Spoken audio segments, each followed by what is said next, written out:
wab'atsu maqaman mahmudanil ladzi wa'adtah innaka la tukhliful mi'ad.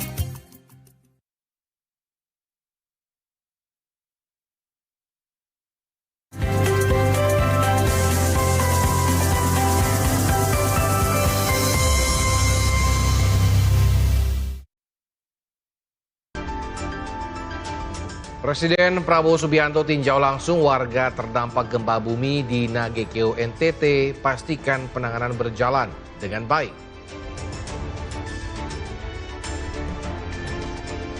Kabut asap tebal kembali mengganggu operasional penerbangan di Bandara Internasional Syamsuddin Nur, Banjarbaru, Kalimantan Selatan.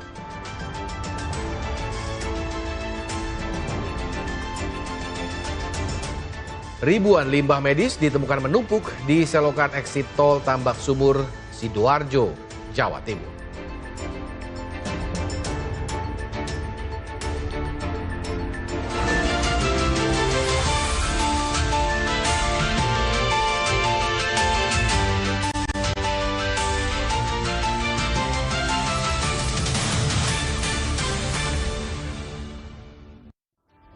Halo, apa kabar pemirsa? Senang sekali kami dapat kembali hadir ke hadapan Anda. Selain 3 informasi tadi, redaksi kami telah menyiapkan beragam informasi menarik lainnya hanya untuk Anda. Bersama saya Samuel Purba, inilah laporan 8 petang selengkapnya.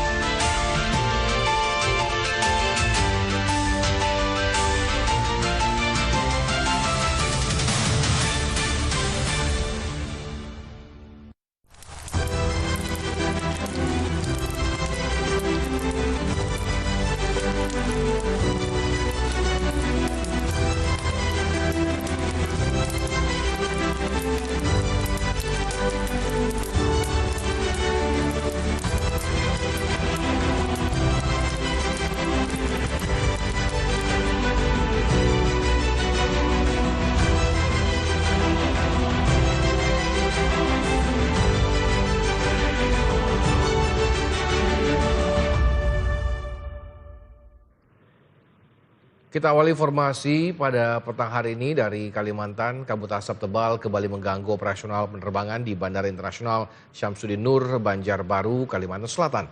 Jarak pandang atau visibility sempat turun drastis hingga 200 meter dan berdampak terhadap 10 penerbangan terdiri dari 6 keberangkatan dan 4 kedatangan.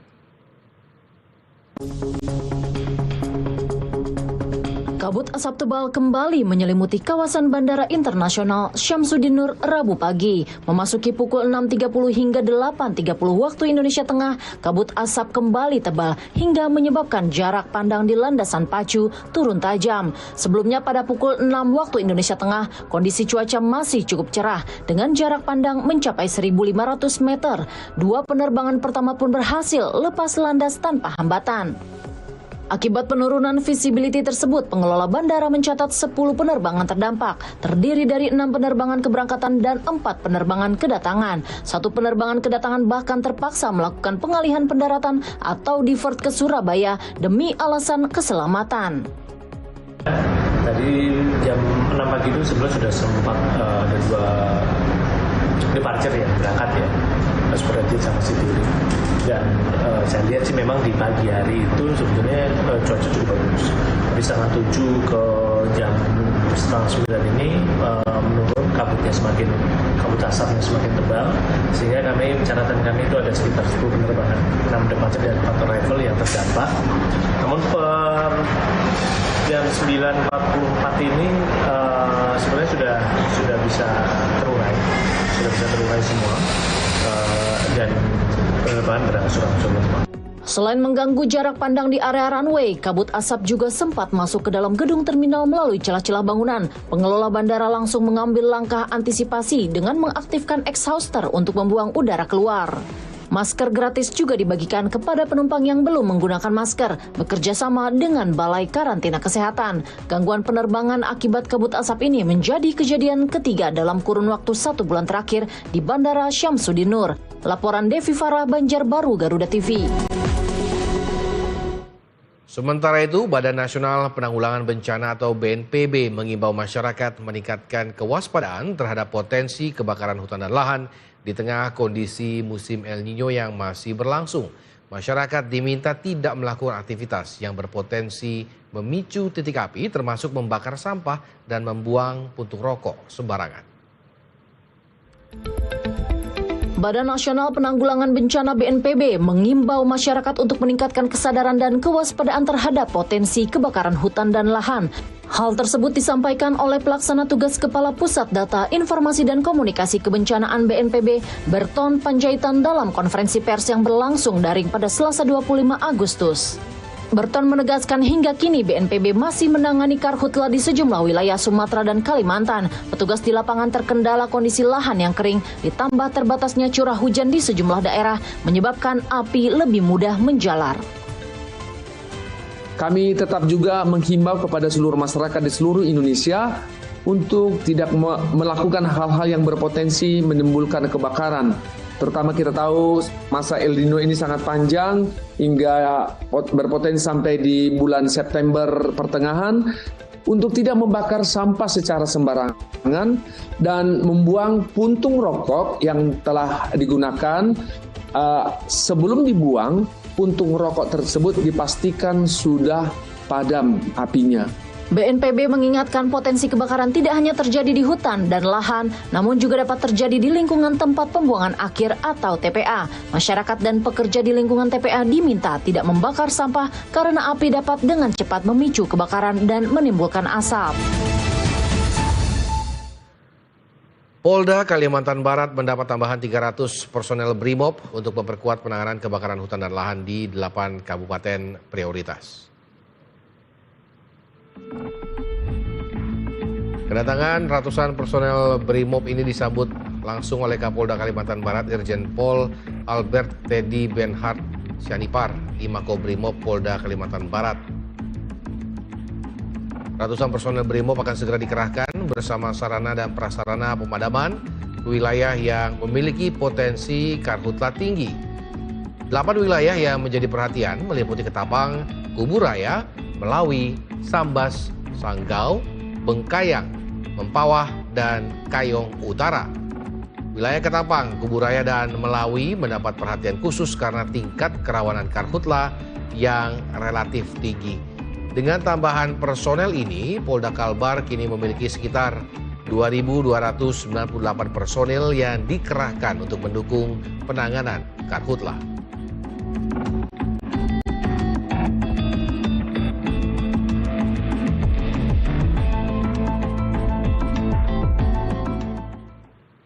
Sementara itu, unit pelaksana teknis daerah Kesatuan Pengelolaan Hutan Tarakan mencatat 44 kasus kebakaran hutan dan lahan terjadi di berbagai wilayah. Untuk itu, pemerintah daerah terus bersinergi dengan jajaran terkait untuk meminimalisir sebaran titik api.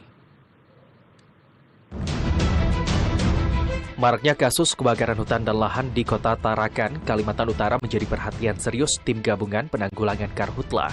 Berdasarkan data Unit Teknik Pelaksana Daerah UPTD Kesatuan Pengelolaan Hutan, tercatat 44 kasus kebakaran lahan terjadi di berbagai wilayah.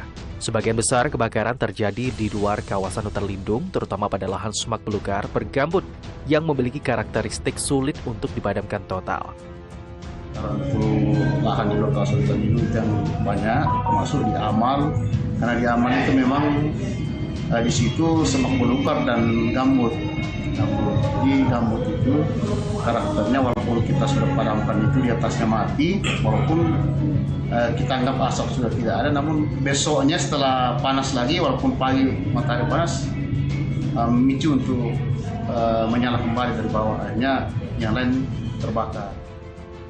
Untuk memaksimalkan penanganan karhutla, Pemprov Kaltara bersinergi bersama Pemkot Tarakan, BPBD, TNI, Polri demi meminimalisir sebaran titik api. Masyarakat pun diimbau agar tidak melakukan pembakaran lahan dengan alih-alih efisiensi biaya operasional di tengah cuaca ekstrim saat ini guna mencegah ancaman bencana karhutla di Kota Tarakan.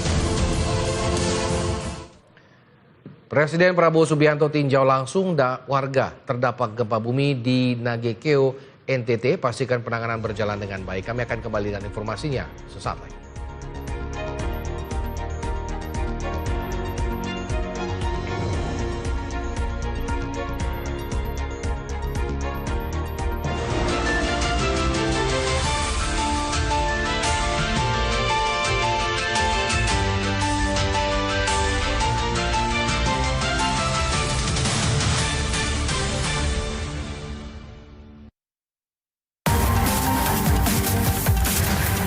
ada tempat untuk lengah informasi penting yang membuat Anda lebih waspada.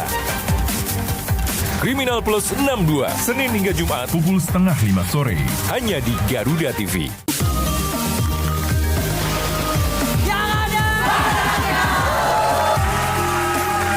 Ini yang saya sukai. Kalau panas dalam, bantu redakan dengan yang adem. Badannya.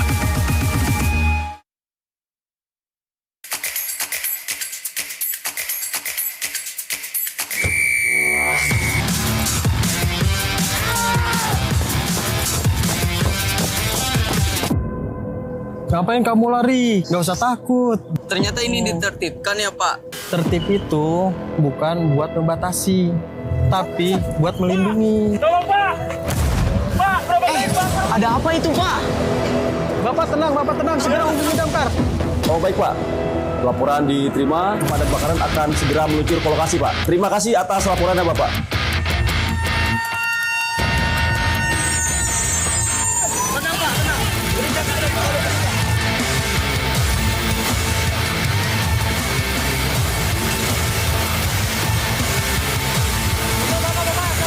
Melalui Trantibum Lintas, Dijen Bina Atwil hadir untuk masyarakat.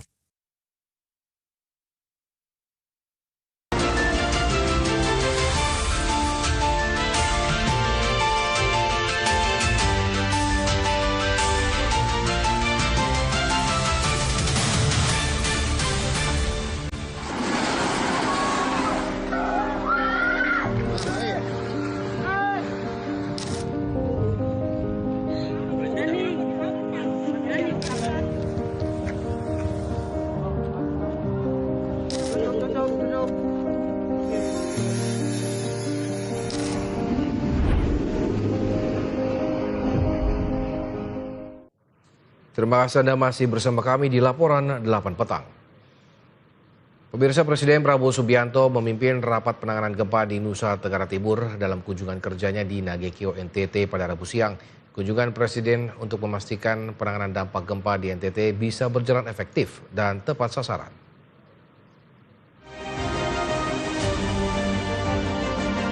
Kunjungan Presiden ke NTT ini untuk melihat dan merasakan secara langsung kondisi masyarakat serta memastikan penanganan bencana dan pemenuhan kebutuhan masyarakat telah berjalan baik. Selain itu, kunjungan ini juga menjadi bagian dari upaya memastikan koordinasi antara pemerintah pusat, pemerintah daerah, TNI, Polri, dan seluruh unsur terkait berjalan efektif dalam menangani dampak gempa di Pulau Flores, NTT. Dalam keterangan Presiden Prabowo Subianto memastikan, pemerintah pusat terus memantau situasi yang terjadi di NTT secara terus-menerus. Menurut Presiden, peran terpenting pemerintah pusat bukan sekadar meninjau lokasi, melainkan memastikan bantuan dan pelayanan tersalurkan dengan cepat dan tepat sasaran. Tapi kita terus memonitor dan kita yang paling penting dari pusat adalah mengerahkan pelayanan dan bantuan. Itu yang paling penting, ya. Kalau kita datang habis itu hanya lihat bencana tapi tidak bisa mengatasi, tidak bisa kirim bantuan, ya itu akhirnya kurang efektif. Jadi setelah saya dapat laporan saudara, saya mantau kita sudah berbuat maksimal. Tentunya kita ingin berbuat lebih, ya. Terima kasih tadi laporan dari Gubernur dan Bupati. Presiden Prabowo Subianto juga menegaskan bahwa pemerintah akan memastikan proses pemulihan dilanjutkan secara bertahap, tidak hanya melalui rehabilitasi fasilitas dan layanan yang terdampak, tetapi juga rekonstruksi untuk membangun kembali infrastruktur dan kehidupan masyarakat secara lebih baik dan berkelanjutan. Laporan Tim Liputan Garuda TV.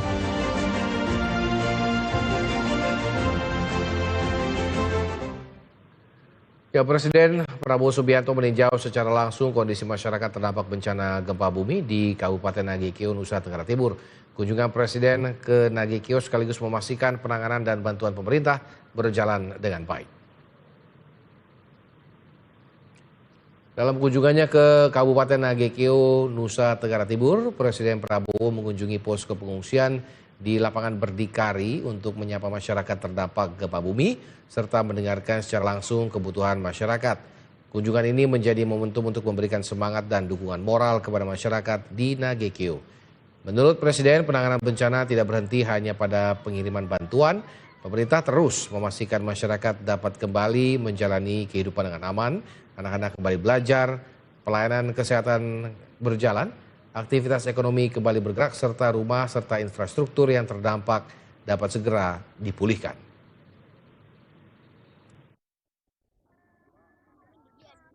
Saya datang untuk melihat langkah-langkah yang sudah diambil dan saya menyampaikan kepada seluruh rakyat Flores, daerah-daerah yang kena bencana, ya, ucapan bela sungkawa saya, mereka yang kehilangan keluarganya. Sampaikan bahwa pemerintah pusat terus-menerus memantau dan terus-menerus melakukan langkah-langkah mengirim bantuan, menyiapkan semuanya untuk mengatasi kesulitan ini.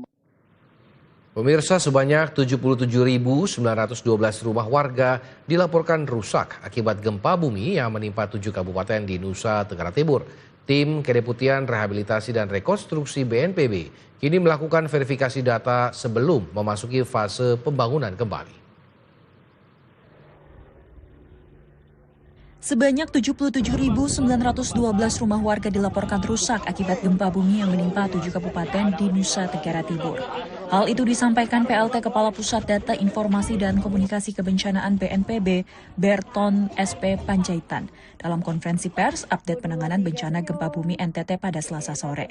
Lebih lanjut, BNPB merinci dari jumlah tersebut, sebanyak 24.597 unit mengalami rusak berat, 18.537 unit rusak sedang, dan 34.776 unit lainnya mengalami rusak ringan.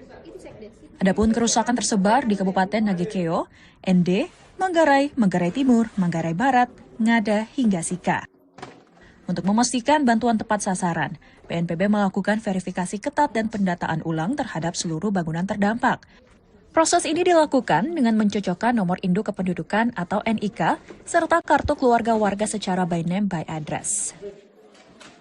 Saat ini sudah dilakukan pendampingan oleh tim Kedeputian Rehabilitasi dan Rekonstruksi di BNPB untuk melakukan verifikasi. Hal ini guna mempercepat tentunya dari masa tanggap darurat langsung nanti menjadi masa rehabilitasi dan rekonstruksi. Tujuan pendataan ini tentu antara lain untuk mendapatkan kelengkapan nomor induk kependudukan maupun nomor kartu keluarga dari keluarga-keluarga terdampak, sehingga kita dapat memvalidasi dengan by name, by address, atau artinya orang-orang yang memiliki rumah tersebut dengan alamat yang benar.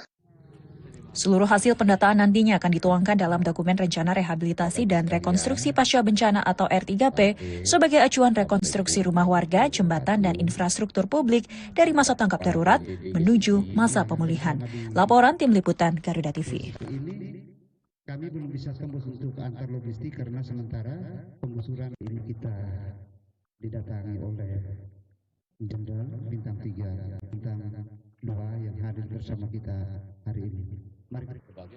Sementara itu, Badan Nasional Penanggulangan Bencana atau BNPB terus memacu distribusi bantuan logistik bagi korban gempa bumi di Nusa Tenggara Timur. Total bantuan yang telah terkirim ke lokasi bencana mencapai 2.032 ton. Sebanyak 2.032 ton bantuan kemanusiaan telah disalurkan Badan Nasional Penanggulangan Bencana atau BNPB untuk warga terdampak bencana gempa bumi di sejumlah wilayah di Nusa Tenggara Timur. Dalam konferensi pers update penanganan bencana gempa bumi di NTT pada Selasa sore, PLT Kepala Pusat Data Informasi dan Komunikasi Kebencanaan BNPB Berton SV Panjaitan menjelaskan, distribusi bantuan dipusatkan melalui 2 titik, yakni di Labuan Bajo sebanyak 1.035 ton dan di Maumere sebanyak 505 ton. Dari kedua titik tersebut, bantuan kemudian disalurkan ke 7 kabupaten terdampak bencana. Hingga saat ini, sejak 15 Agustus sampai 24 Agustus, total barang yang terkirim sudah besar 2.032 ton. Dan tentu seperti yang katakan tadi, logistik ini dikirimkan ke 2 daerah, yaitu di Labuan Bajo sebesar 1.035 ton dan ke pelabuhan di Bandara Maumere sebanyak 505 ton.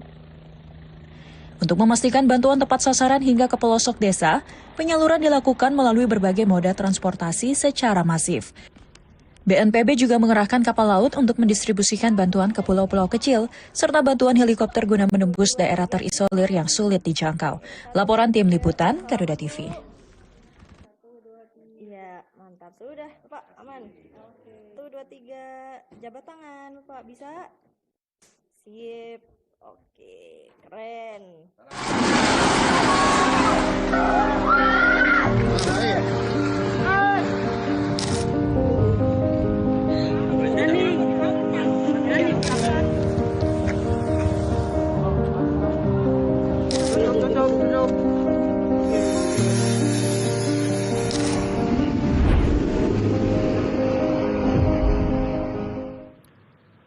Kita beralih ke informasi lainnya, pemirsa. Pengurus wilayah Nahdlatul Ulama Jawa Timur sepakat menugaskan Ketua PWNU Jatim Kiai Haji Abdul Hakim Mahfudz atau Gus Kikin maju sebagai kandidat Ketua Umum Pengurus Besar Nahdlatul Ulama pada Muktamar ke-35.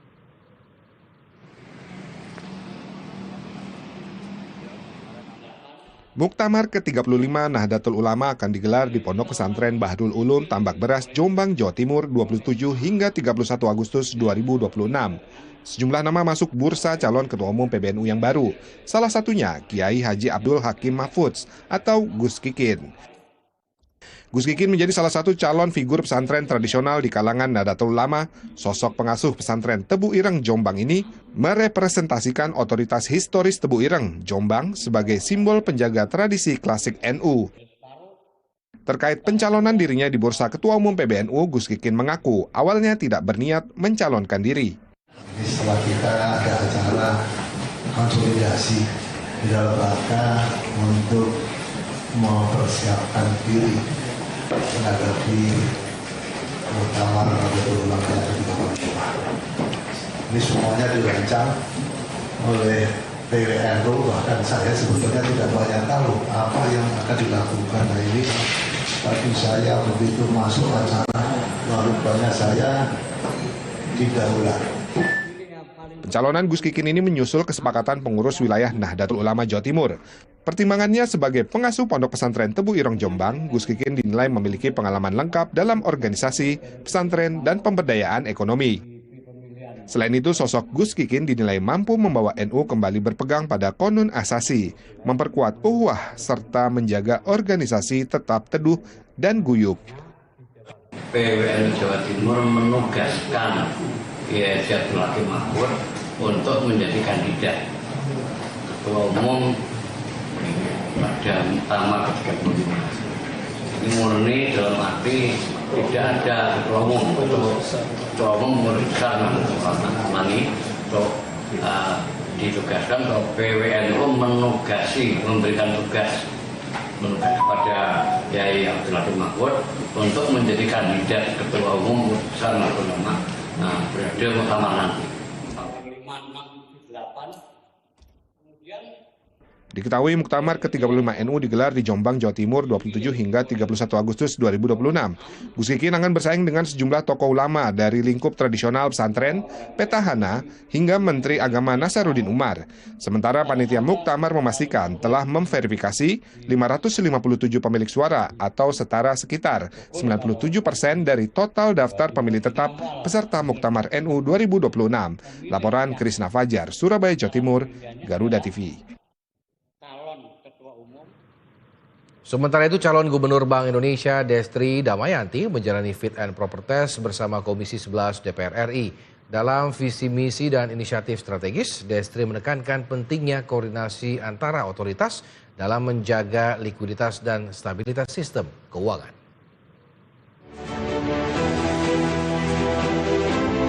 Dalam forum tersebut, Destri memaparkan visi, misi, dan inisiatif strategis yang diusungnya jika disetujui menjadi Gubernur Bank Indonesia. Destri mengusung visi Bank Indonesia sebagai lembaga yang tetap relevan dalam respons tantangan, kredibel, menjaga stabilitas, dan mendorong pertumbuhan ekonomi berkelanjutan. Adapun 3 misi yang diusung Destri adalah menjaga stabilitas sebagai fondasi pertumbuhan ekonomi berkelanjutan, berkontribusi mendukung pertumbuhan ekonomi berkelanjutan, dan memperkuat sinergi merah putih dengan berbagai pemangku kepentingan.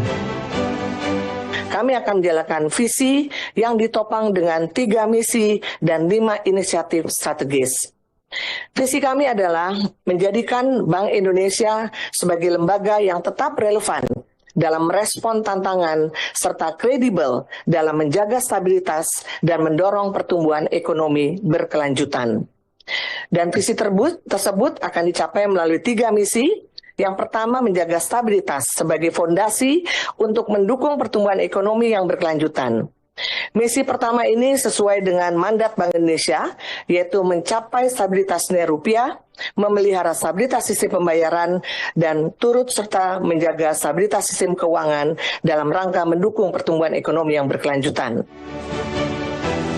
Selain itu, Destri juga memaparkan 5 inisiatif strategis untuk melaksanakan visi dan misi tersebut. Salah satunya adalah memperkuat berbagai gabungan kebijakan BI, mulai dari moneter, makroprudensial, sistem pembayaran, hingga pasar uang dan valuta asing, dan juga mempererat koordinasi melalui sinergi merah putih dengan seluruh pemangku kepentingan melalui program-program nyata yang selaras dengan program Astacita pemerintahan Prabowo Gibran. Laporan Lisna Herawati, Anita Octavia, Jakarta, Garuda TV.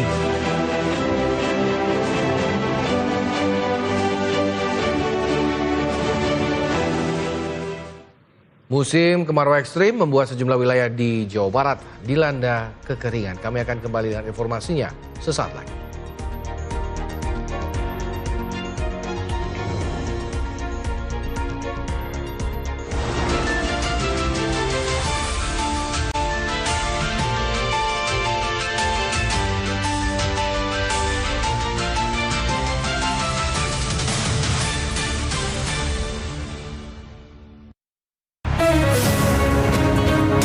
Di tengah perubahan dan dinamika bangsa, ada isu yang memerlukan sebuah solusi.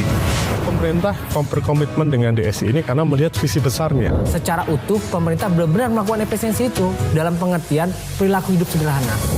Bersama narasumber terpercaya, mengulas topik terkini untuk negeri. Indonesia Kita, Senin hingga Jumat pukul 7 malam. Hanya di Garuda TV.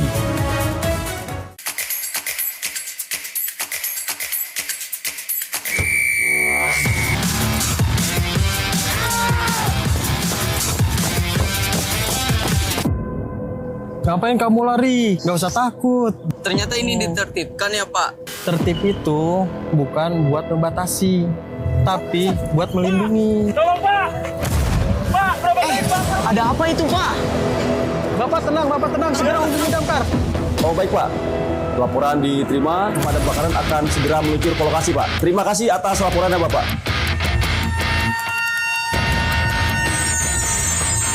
Tenang Pak, tenang. Ini jaga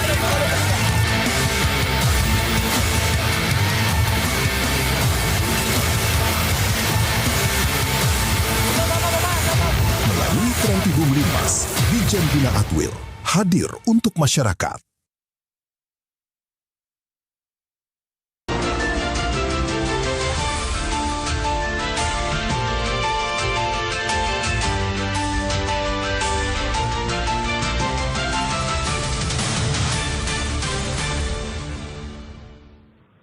Anda masih bersama kami di Laporan 8 Petang, Garuda TV. Pemirsa, musim kemarau ekstrim membuat sejumlah wilayah di Jawa Barat dilanda kekeringan. Lahan pertanian mengering dan sumber air menyusut hingga membuat warga kesulitan dalam memenuhi kebutuhan air dan pakan ternak. Kondisi ini terjadi menjelang puncak musim kemarau di Indonesia dan memperlihatkan lahan pertanian yang retak hingga kering kerontang. Aliran sungai juga menyusut dan membuat warga berjuang mencari sumber air. Sementara ternak terpaksa digiring melintasi lahan gersang untuk mencari pakan. Semenjak kapan ya? Lupa. Pokoknya sebelum bulan Juni, dari bulan Juni. Bagi para peternak, ketersediaan rumput segar menjadi persoalan utama. Salah seorang peternak mengaku harus menempuh perjalanan jauh untuk mencari rumput dan air bagi ternaknya.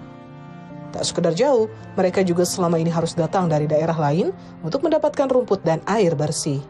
Susah banget itu cari rumput, cari air. Ngangonnya saya jauh dari Bekasi nyampe Bilangan Bogor. Cari uang, cari air. Sementara itu, BMKG menyebut hingga awal Agustus, sekitar 76,5% zona musim di Indonesia telah memasuki musim kemarau. Curah hujan rendah pun melanda sebagian besar wilayah Indonesia. Memasuki akhir Agustus, BMKG menetapkan peringatan tertinggi kekeringan meteorologis di sejumlah besar wilayah Jawa. Fenomena El Nino yang kuat juga turut memperparah kondisi kering. Suhu permukaan laut yang lebih hangat dari normal di Samudra Pasifik Tengah juga memicu kondisi yang lebih kering di Indonesia. Sementara itu, sebanyak 452,9 hektar lahan sawah di Kabupaten Garut, Jawa Barat terdampak kekeringan selama musim kemarau. Kondisi ini membuat padi sejumlah petani menurun, bahkan sebagian lahan terancam gagal panen. Beginilah kondisi lahan padi di Desa Neglasari, Kabupaten Garut, Jawa Barat yang mengalami kekeringan ekstrem akibat musim kemarau. Akibatnya, sebanyak 452,9 hektar lahan sawah milik sejumlah petani terdampak kekeringan. Salah satu kelompok tani Karya Medal 1 yang mengelola sekitar 25 hektar lahan padi terkena imbas akibat terbatasnya pasokan air hingga panen petani menurun drastis. Dirinya menyebut hasil panen yang biasanya melimpah kini jauh berkurang. Bahkan sebagian petani tidak dapat memanen padinya. Di Desa Neglasari, pertanian di bidang padi sudah terdampak El Nino. Sementara itu, Dinas Pertanian Kabupaten Garut mencatat ratusan hektar lahan sawah padi terdampak kekeringan di sejumlah kecamatan. Kepala Bidang Perlindungan dan Usaha Tani Dinas Pertanian Garut menyebut, data dihimpun dari laporan petugas di lapangan yang dilakukan secara rutin setiap 2 pekan. Kalau kekeringan di Kabupaten Garut itu, kami memang rutin melaporkan ke Pak Bupati secara nota dinas. Itu tuh per periode 2 mingguan. Jadi kami untuk bulan Agustus ini juga sudah dapat laporan dari teman-teman di lapangan itu. Jadi untuk periode 1 Agustus ini sudah ada secara kumulatif dari semua lahan padi. Untuk menekan dampak kekeringan, Dinas Pertanian bersama kelompok tani melakukan sejumlah upaya. Di antaranya, penggiliran pengairan, pemanfaatan pompa, serta pembangunan instalasi unit perpompaan. Dinas Pertanian juga berkoordinasi dengan petugas di lapangan dan Kodim agar pompa yang telah diberikan kepada kelompok tani dapat dimanfaatkan saat kekeringan melanda. Laporan Janur M. Bagus, Garut, Jawa Barat, Garuda TV.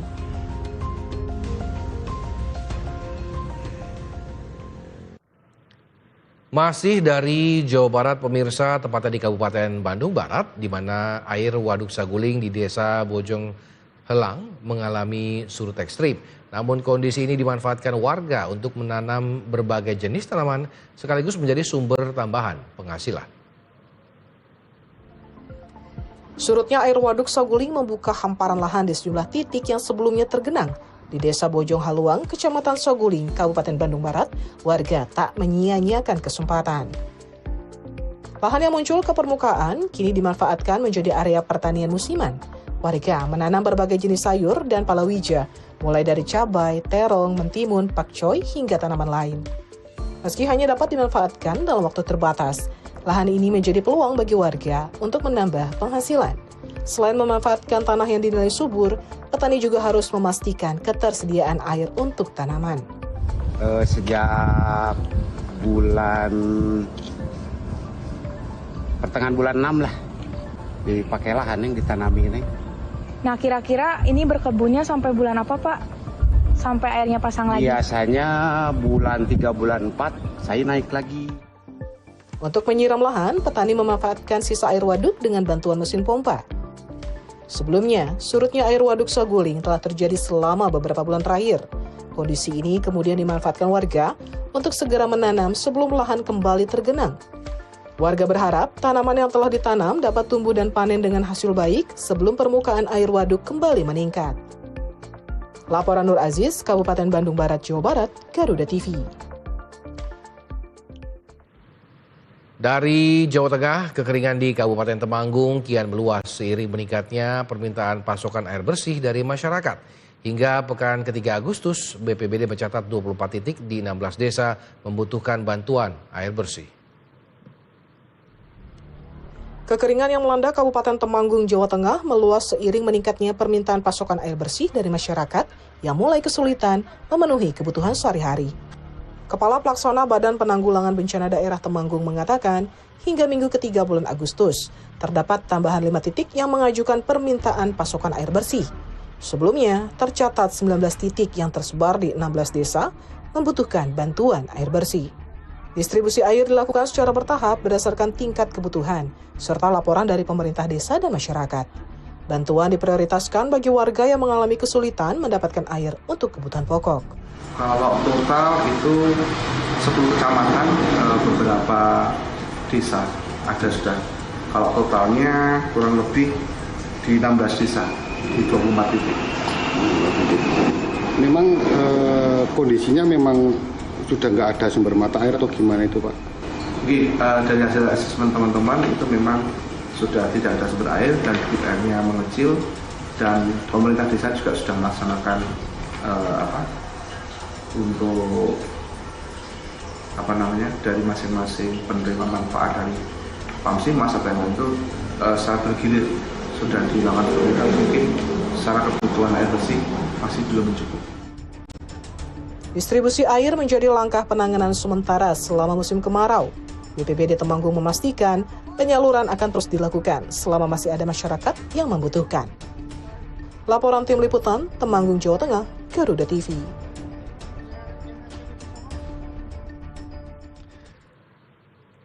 Ya, kemarau panjang lebih dari 2 bulan membuat warga di Kecamatan Wai Serdang, Lampung kesulitan mendapatkan air bersih. Sementara hal serupa juga terjadi di Kecamatan Melaya, Bali. Warga yang mengalami kekurangan air mendapat bantuan air bersih dari petugas kepolisian setempat. Petugas dari Polres Mesuji menyalurkan bantuan air bersih melalui pembangunan sumur bor di sejumlah titik. Bantuan merupakan program Kapolri dan Kapolda Lampung untuk membantu warga yang terdampak kekeringan. Ratusan warga Kampung Labuhan Permai antusias memanfaatkan sumur bor yang telah dibangun. Kehadiran sumur memudahkan warga mendapatkan air tanpa harus menempuh jarak jauh ke sungai. Kemarau di sini sudah berapa lama, Bu? 3 bulan. 3 bulan ya? Iya. Terus untuk cari airnya kemana, Bu? Ya, masing-masing. Nah, kalau sumur udah habis semua. Sumur udah habis? Iya. Paling ke sungai ya? Ke sungai ya sebagian ya nggak mau. Sementara itu, belasan ribu liter air bersih juga disalurkan pendistribusiannya oleh personel Satsamapta bersama Babin Kamtipmas Desa Mansitutu, Bali. Bantuan diberikan untuk memenuhi kebutuhan dasar masyarakat yang mulai mengalami kesulitan air sebagai dampak musim kemarau. Polres Jembrana juga mengimbau warga agar menggunakan air secara bijak dan menjaga sumber air yang masih tersedia. Kami didampingi oleh Babin Kamtipmas Desa Mansitutu, adapun jumlah air yang kami salurkan sebanyak 12.000 liter atau 2 tangki dari kendaraan motor Kenon. Penyaluran air bersih menjadi bentuk kepedulian Polri terhadap kondisi masyarakat di wilayah terdampak kekeringan. Bantuan air bersih di Dusun Benel diharapkan dapat meringankan kebutuhan warga selama musim kemarau. Laporan Tim Liputan, Garuda TV.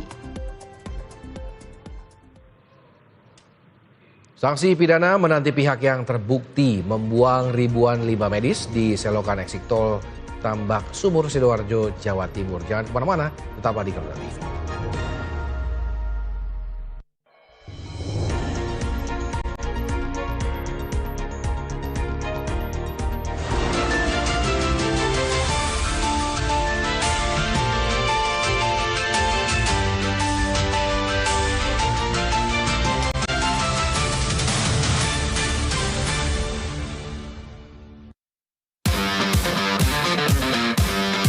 Melakoni 2 laga FIFA Matchday dengan kemenangan membawa tim nasional otomatis naik peringkat FIFA. Sepak bola, popularitas, dan panggung dunia. Setiap momen tak lepas dari sorotan. Bekerja sama dengan raksasa teknologi, FIFA memperkenalkan avatar 3 dimensi berbasis Gen AI. Menghadirkan laga-laga penentuan yang penuh drama dalam Kick and Rush. Setiap hari Minggu, pukul 7:30 pagi. Hanya di Garuda TV.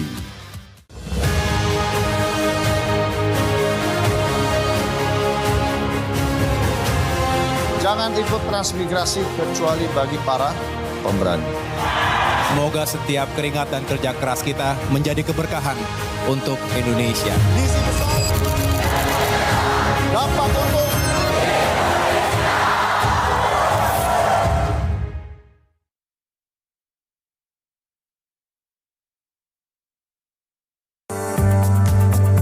Dalam setiap langkah besar bangsa, selalu ada sosok yang menentukan arahnya. Bersama tokoh berpengaruh di negeri ini. Keadilan ingin sama-sama bagaimana membuat negeri ini bersih. Sekarang sudah tumbuh 13%, jadi saya lihat oke. Menunjukkan adanya sebuah lembaga peradilan yang bermartabat. Let's go back to basic. Orang penting, setiap Jumat pukul 9 malam, hanya di Garuda TV.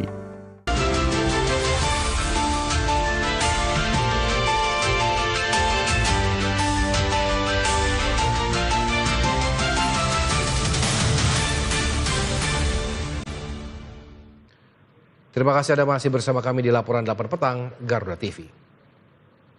Pemirsa, waspadalah terhadap kendaraan bermotor Anda saat sedang ditinggalkan di tempat parkir dan pastikan sudah terkunci dengan baik.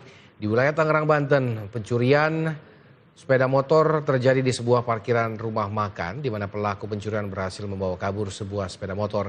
Sementara unit Jatanras Satreskrim Polres Metro Tangerang Kota berhasil menangkap tersangka curanmor karena telah mengirim 100 sepeda motor hasil curian di wilayah Pandeglang dan sekitarnya.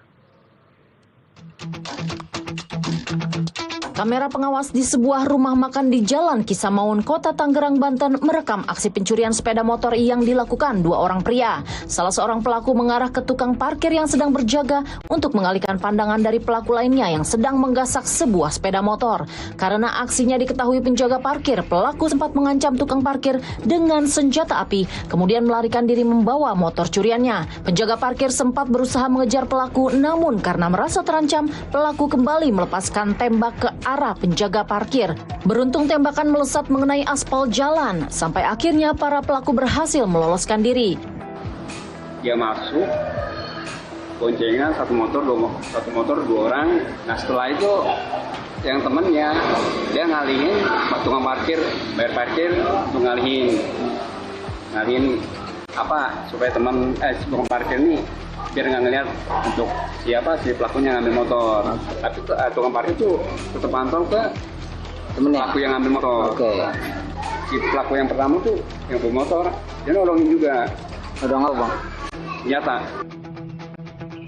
Di wilayah Karawaci, Tangerang, sebuah kamera pengawas juga merekam detik-detik saat seorang tersangka pencurian motor berinisial IS sedang beraksi di daerah Kelurahan Nusa Jaya. Penyidik Satreskrim Polres Metro Tangerang Kota yang menangani kasus pencurian bermotor ini berhasil menangkap IS. Di lokasi tempat tinggal tersangka, polisi menemukan sejumlah barang bukti, diantaranya sepeda motor hasil curian, telepon genggam, dan alat hisap sabu. Selama beraksi di wilayah Tangerang, IS diketahui beraksi bersama 2 rekan lainnya yang masih buron. Kasat Reskrim Polres Metro Tangerang Kota AKBP Parikesit mengungkapkan dari hasil penyelidikan diketahui tersangka telah mengirim 100 unit sepeda motor ke daerah Jambi yang merupakan hasil curian di daerah Pandeglang dan sekitarnya. Tersangka ini merupakan DPO dari Polda Banten. Jadi hasil penyidikan setelah kami tangkap, hasil penyidikan kami kita temukan bahwa tersangka ini sudah mengirim kurang lebih sebanyak 100 sepeda motor atau kendaraan berdua ke wilayah Jambi hasil dari melakukan kejahatannya curanmor di wilayah. Dari pengungkapan kasus ini, penyidik Polres Metro Tangerang Kota masih memburu 2 tersangka lainnya yang berperan sebagai pemetik, pengawas, dan penjual sepeda motor hasil curian. Laporan Tommy Okgani, Kota Tangerang, Banten, Garuda TV.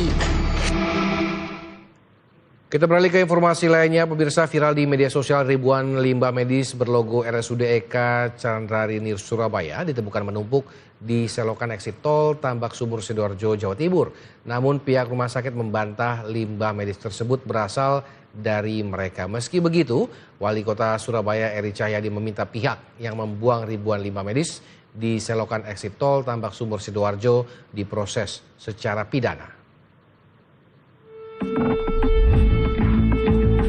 Temuan ribuan limbah medis di selokan exit tol Tambak Sumur Sidoarjo yang viral di media sosial menjadi pusat perhatian. Limbah yang ditemukan terdiri dari berbagai jenis, mulai dari jarum suntik bekas, vial obat hingga kantong obat berlogo RSUD Eka Candrarini Surabaya. Pihak RSUD Eka Candrarini Surabaya kemudian mengambil sejumlah sampel dari lokasi untuk dilakukan pengecekan dan pencocokan dengan peralatan serta obat yang digunakan di rumah sakit. Hasilnya pihak rumah sakit menyatakan sampel jarum suntik dan vial obat yang ditemukan tidak sesuai dengan produk yang digunakan RSUD Eka Candrarini. Malam kami juga sudah mengambil beberapa sampel yang ada di lokasi, yaitu berupa jarum suntik dan vial obat, di mana di situ ternyata setelah kami identifikasi cocokkan dengan produk yang kami punya, itu tidak sesuai dengan yang ada di Rumah Sakit Eka Candrarini, tidak digunakan di Rumah Sakit Eka. Menjawab temuan ini, Wali Kota Surabaya Eri Cahyadi menegaskan pihaknya telah melakukan investigasi internal untuk memastikan asal limbah medis tersebut. Hasil pengecekan limbah yang ditemukan di Sidoarjo dinyatakan bukan berasal dari RSUD Eka Candrarini. Pemerintah Kota Surabaya kini berkoordinasi dengan Dinas Lingkungan Hidup Sidoarjo untuk menelusuri pihak yang bertanggung jawab. Proses hukum menanti jika ditemukan pihak yang terbukti membuang limbah medis sembarangan. Kita juga akan yang terkait dengan ini kita akan cari ini. Jadi nanti nanti kita sudah minta untuk lapor juga. Karena saya ingin kalau sudah ada pembuangan limbah yang tidak sesuai harusnya pidana. Maka pidananya siapa? Maka saya juga berharap LH Sidoarjo bisa melakukan melakukan pemeriksaan, bisa. Saat ini pemerintah Kota Surabaya masih berkoordinasi dengan pihak terkait, termasuk Dinas Lingkungan Hidup Sidoarjo, untuk mengungkap asal dan pihak yang bertanggung jawab atas pembuangan ribuan limbah medis tersebut. Laporan Krisna Fajar, Surabaya, Jawa Timur, Garuda TV. Kita ke informasi selanjutnya. Kepala Badan Komunikasi Pemerintah Muhammad Kodari merespons adanya wacana aksi demonstrasi pada 27 Agustus 2026. Kepala Bakom juga turut merespons pemblokiran rekening yang terjadi kepada demonstran dari Asosiasi Masyarakat Pati Bersatu. Kepala Badan Komunikasi Pemerintah Muhammad Kodari buka suara terkait wacana penyampaian aspirasi rakyat pada aksi demonstrasi yang akan digelar 27 Agustus 2026. Kodari mengatakan bahwa demonstrasi merupakan hak warga bernegara. Kodari mengingatkan agar proses penyampaian aspirasi sesuai dengan koridor aturan yang berlaku. Selain itu, Kodari turut merespons pemblokiran rekening dari koordinator Asosiasi Masyarakat Pati Bersatu oleh pihak kepolisian. Rekening tersebut diketahui berisi dana pribadi dan donasi masyarakat untuk logistik aksi demonstrasi. Kodari menyebut evaluasi akan dilakukan dari pemerintah apabila ditemukan ketidaksesuaian regulasi yang dilakukan oleh Polda Metro Jaya. Pertama, kita negara demokrasi ya. Jadi setiap warga negara berhak untuk menyampaikan pendapat, saran dan masukan tentunya dalam koridor aturan yang berlaku. Jadi saya kira kalau bicara mengenai unjuk rasa, demo dan yang lain itu sesuatu yang menjadi bagian dari negara demokrasi dan sudah ya sering terjadi gitu. Jadi saya kira tidak ada sesuatu yang khusus atau spesial. Ini apakah ada evaluasi terhadap langkah dari PMJ itu Polda Metro Jaya? Nanti tolong ditanyakan untuk lebih detailnya ya. Kalau memang permintaan itu berasal dari Polda Metro Jaya, nanti tolong ditanyakan kepada Polda Metro Jaya apakah sudah sesuai dengan regulasi yang ada, dan kalau misalnya ada sesuatu yang tidak tepat tentu saya yakin pasti akan dikoreksi masa yang akan datang. Dari informasi lainnya, pemerintah menegaskan komitmennya akan memperjuangkan hak-hak royalti bagi pelaku industri kreatif Indonesia. Hal ini disampaikan Menteri Hukum Republik Indonesia Supratman Andi Aktas dalam Forum on Intellectual Property di Singapura. Dalam pidatonya, Menteri Hukum RI Supratman Andi Aktas menegaskan bahwa Indonesia butuh keadilan dan transparansi terkait hak royalti bagi pelaku industri kreatif Indonesia. Sebagai bentuk komitmen nyata, Indonesia telah mengajukan proposal for legally binding international instrument on the governance of copyright royalty in digital environment pada Forum Standing Committee on Copyright and Related Rights SCCR WIPO. Supratman Andi Aktas juga menyampaikan isu royalti digital bukan hanya persoalan hukum kekayaan intelektual, tetapi bagian dari agenda pertumbuhan ekonomi yang inklusif. Ekonomi kreatif yang berkelanjutan hanya dapat terwujud apabila para pencipta memperoleh penghargaan dan imbalan yang layak atas karya mereka. Indonesia juga siap untuk berkolaborasi erat dengan Singapura, negara-negara anggota ASEAN, WIPO, serta seluruh mitra internasional untuk menjadikan ASEAN dan Asia sebagai pusat pertumbuhan ekonomi dunia berbasis kekayaan intelektual.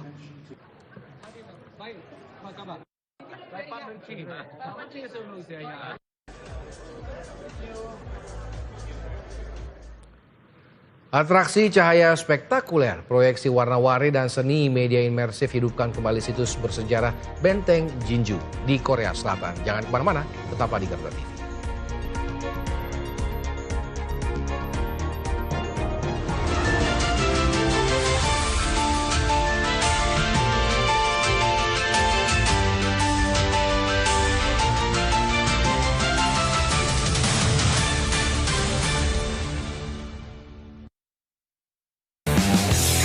Menjaga ketertiban di jalan raya bukan pekerjaan yang mudah. SIM, STNK, aduh di rumah Pak, dompet saya. Buru kemana? Mau ke kampus Ustaz. Nah, spionnya juga, buset dah. Rumahnya ini hancur kan? Meninggal almarhum. Ya, dirawat yang baik ya, hati ya. Bagaimana polisi menjalankan tugasnya di garda jalan raya? Setiap hari pukul 8:30 malam hanya di Garuda TV.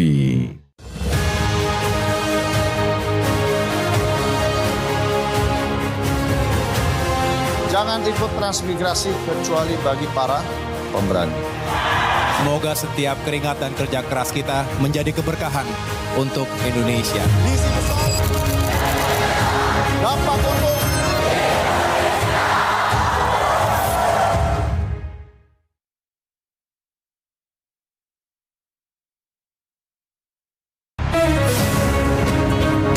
Di tengah perubahan dan dinamika bangsa, ada isu yang memerlukan sebuah solusi.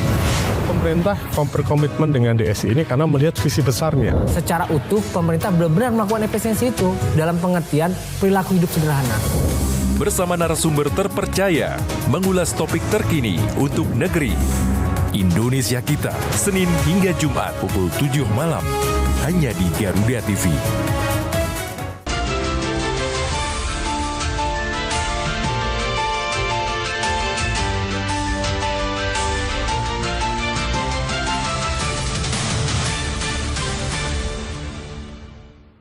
Anda masih bersama kami di laporan 8 petang Garuda TV.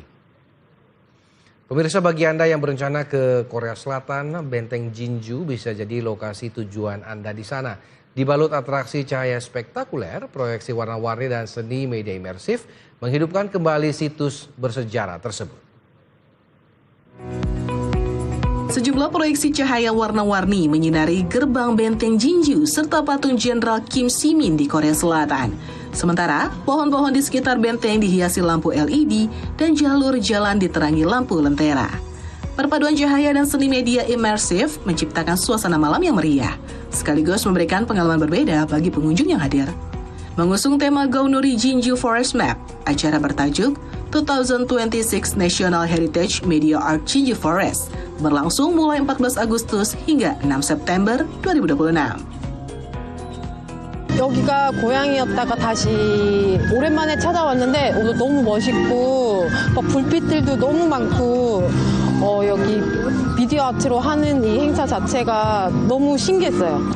Teknologi yang digunakan pun tidak main-main, meliputi media fasad berskala besar, projection mapping, instalasi interaktif, hingga pencahayaan landscape. Seluruh pertunjukan mengangkat sejarah dan semangat perlawanan kota Jinju dengan memadukannya bersama teknologi visual modern. Pertunjukan ini menjadi upaya menghadirkan wajah baru situs bersejarah Jinju dengan memadukan warisan sejarah berusia ratusan tahun dan teknologi visual masa kini. Dari Korsel kita bergeser ke Moskow, Rusia, di mana suasana meriah warnai perayaan ulang tahun ketiga panda raksasa Katyusha di Moskow Zoo, Rusia. Tak hanya mendapat kue ulang tahun dari bambu dan buah, Katyusha juga menjadi bintang utama dalam perayaan yang dihadiri oleh ratusan pengunjung ini. Moskow Zoo, Rusia menggelar perayaan ulang tahun ketiga panda raksasa Katyusha. Sebagai hadiah ulang tahun, Katyusha mendapat kue khusus yang terbuat dari bambu segar, buah-buahan, dan wortel. Perayaan juga diisi berbagai kegiatan untuk para pengunjung, mulai dari kuis dan permainan interaktif, hingga sesi foto mengenakan pakaian tradisional Tiongkok. Pengunjung turut dihibur pertunjukan tarian singa dan tarian naga yang menambah semarak suasana ulang tahun Katyusha. Direktur Jenderal Moskow Zoo menyebut ulang tahun ketiga Katyusha sebagai momen penting. Ia mengapresiasi kerjasama Rusia dan Tiongkok dalam upaya konservasi panda raksasa yang merupakan salah satu spesies langka di dunia. Мне отрадно видеть такое огромное количество людей в понедельник. И все эти люди, вы все пришли всего лишь для того, чтобы отпраздновать с нами день рождения нашей маленькой Катюши, нашего розового счастья. Сегодня ей 3 года. Это вроде бы кажется маленькой, но это огромная дата. Perayaan ini tak hanya menjadi momen merayakan pertambahan usia Katyusha, tetapi juga menjadi ajang mempererat hubungan persahabatan antara Rusia dan Tiongkok melalui program konservasi satwa langka. Dan informasi dari Rusia tadi sekaligus menutup rangkaian laporan 8 petang kali ini. Saya Samuel Purba mewakili kru yang bertugas pamit undur diri. Terima kasih. Sampai jumpa.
memimpin, mengelola, dan mengendalikan pemerintahan untuk sebuah negara sebesar ini harus terdiri dari putra-putri terbaik.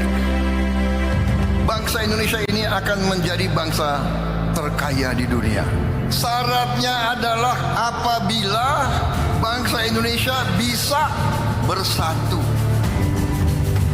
Saya ingin selalu mengajak, apapun perbedaan kita, kita harus bekerja sama, kita harus kompak, kita harus bahu-membahu. Yang kuat tarik yang lemah, yang lemah berhimpun kerjasama. Saya ingin cari persatuan daripada perpecahan.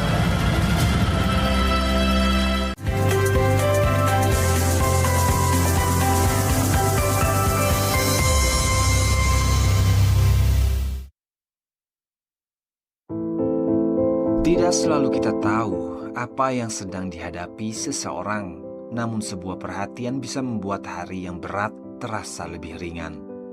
Sebuah bantuan bisa menghadirkan harapan dan sebuah kebaikan bisa menularkan kebahagiaan.